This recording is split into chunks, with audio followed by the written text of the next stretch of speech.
शनिवारवाडा नमाज पठणावरून आता राजकारण तापल्याचं पाहायला मिळतंय। हाजी अली दर्ग्यामध्ये हनुमान चालीसा म्हणायची का असा सवाल मत्स्य आणि बंदरी विकास मंत्री नितेश राणे यांनी केला। तर शनिवारवाड्यामध्ये आंदोलन करणाऱ्यांवर काँग्रेसने देखील टीका केली।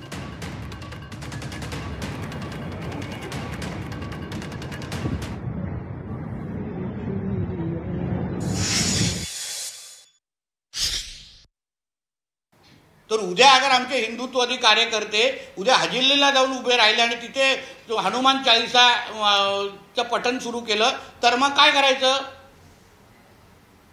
जो न्याय तुम्ही हजिल्लीला लावता तोच न्याय अन्य धार्मिक स्थळांना लावा, एवढंच म्हणणं आहे।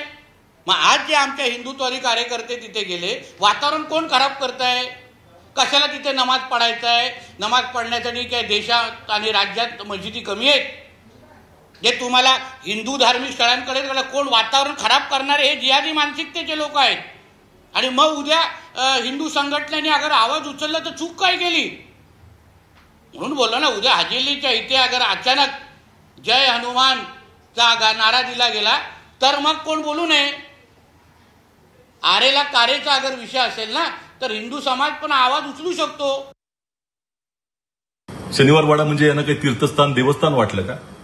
या शनिवारवाड्यामध्ये मस्तानीचा बराच काळ वावर राहिलेला आहे आणि इतिहासानेही पाहिलेलं आहे की शनिवारवाड्याच्या या दरवाजावरती पेशव्यांच्या सरदारांनी छत्रपती शिवाजी महाराजांचा भगवा जरीपटका खाली उतरवून युनियन जॅकही फडकवला होता।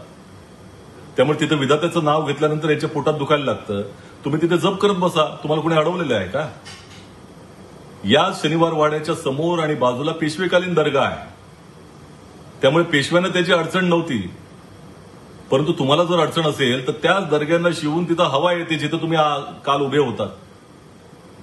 त्यामुळे नाक अशुद्ध झालं म्हणून नाकामध्येही गोमूत्र घालून घ्या।